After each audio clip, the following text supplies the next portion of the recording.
All right. What's up, guys? This is Blank Boy, and today I want to talk about the differences between an INTP and an ENTP. So this is a mistype that I think happens really often, mostly uh, in from the first person perspective. So mostly with people who are trying to type themselves. I think the difference is a bit more apparent when you're trying to type someone else. But in these videos, I am coming from the perspective of trying to type someone else.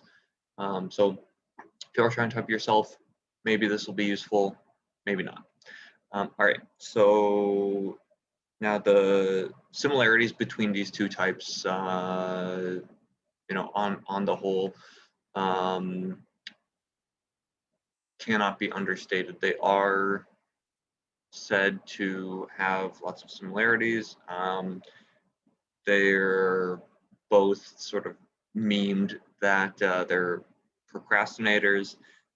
They can both be sort of nerdy or geeky. They can both seem very socially introverted, just more shy, less outgoing. Um, and they can both be sort of childlike.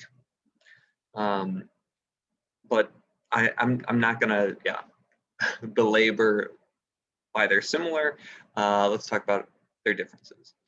So first, one of the more practical ways to tell them apart is that for a lot of INTPs, and this is not the case 100% of the time. It's hard to put a number on this. I would say more than half of INTPs.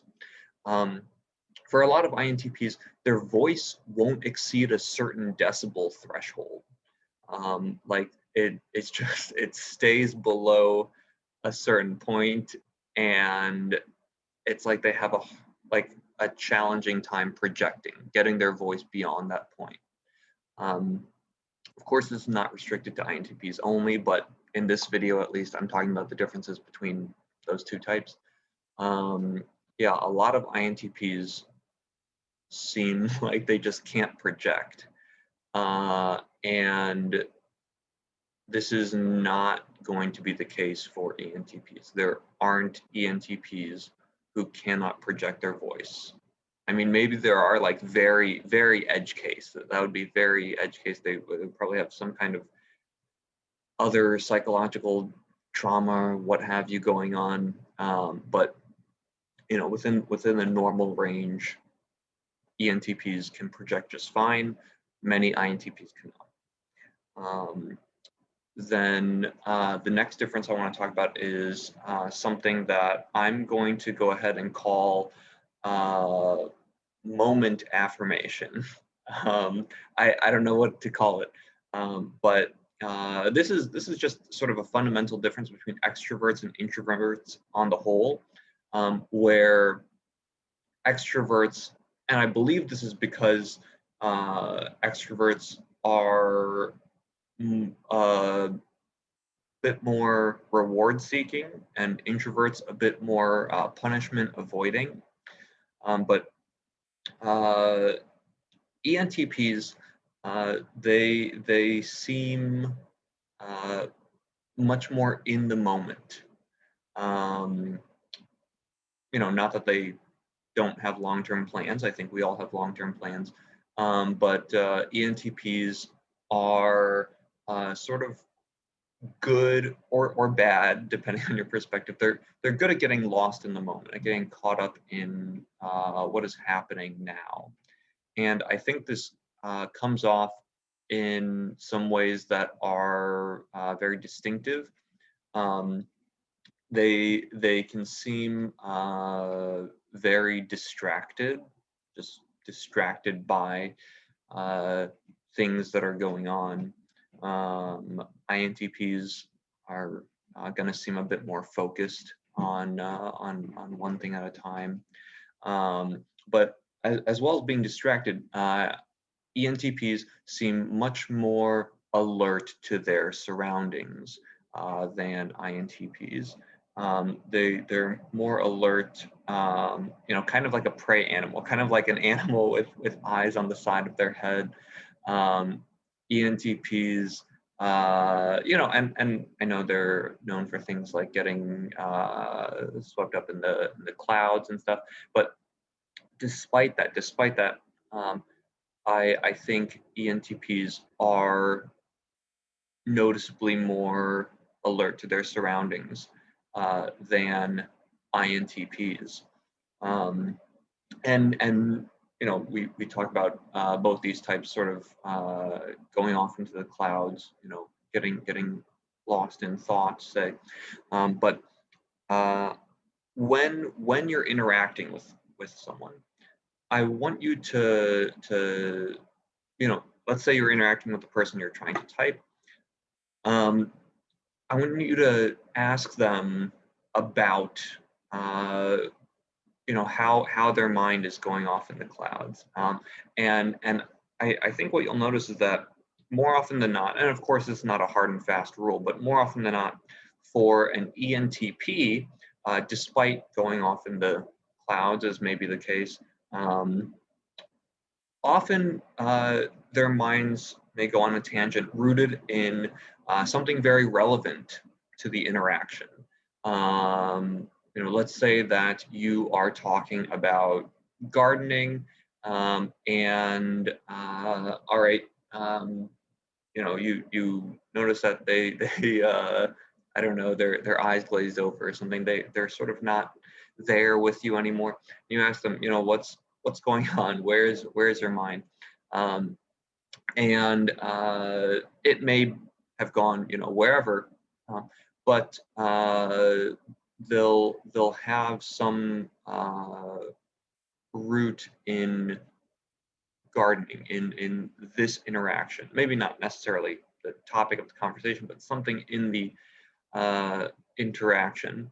And of course, any of your NESI users may uh, have experiences just like that.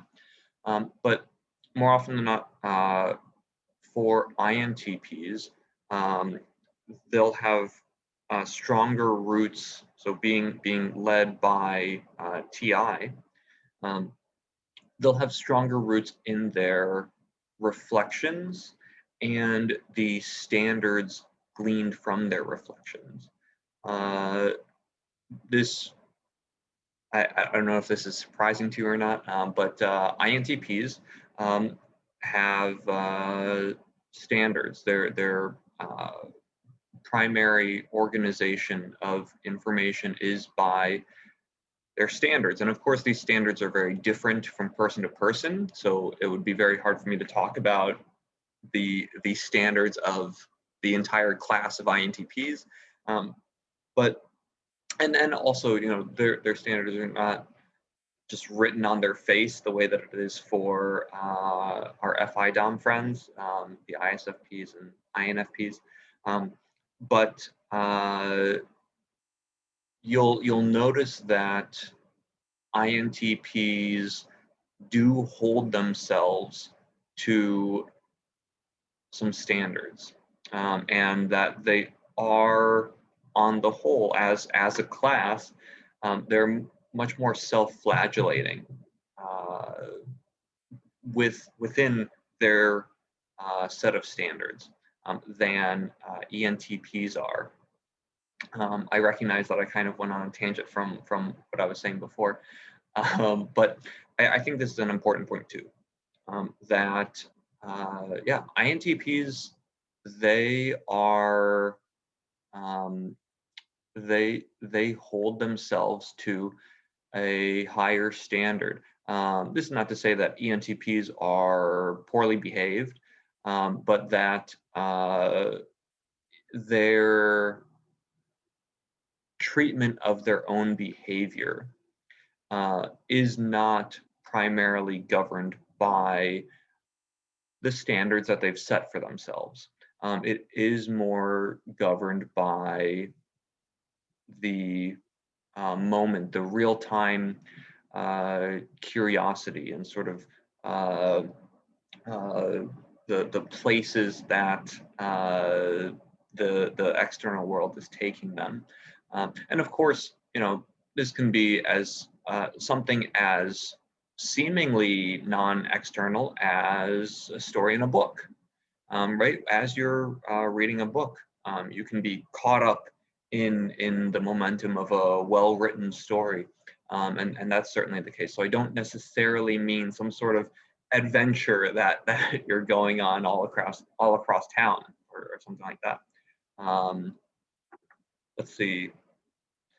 So I think INTPs are more resistant to the happenings in the moment, and more rooted in their own reflections, their own standards. This is not to say that INTPs are particularly no-saying. They may well be plenty agreeable with some suggestion of some activity that you're going to do, but they are. I think, and of course with each individual, you can uh, notice it differently because of individual idiosyncrasy. But on the whole, I think a good marker to look for is a kind of self-flagellation, a kind of an anxiety that might build up inside of one. Um, and thinking about this whole riding the moment, given one's curiosity. I'm not saying that INTPs are not curious, but um, one of the net effects of this difference is that ENTPs can be kind of. Some people think this is annoying. I'm not necessarily saying that this is annoying, but um, they can be kind of annoying in that they already know about everything. I mean, I'm not saying also that they do know everything, but um, you can bring up this and that and the other subject as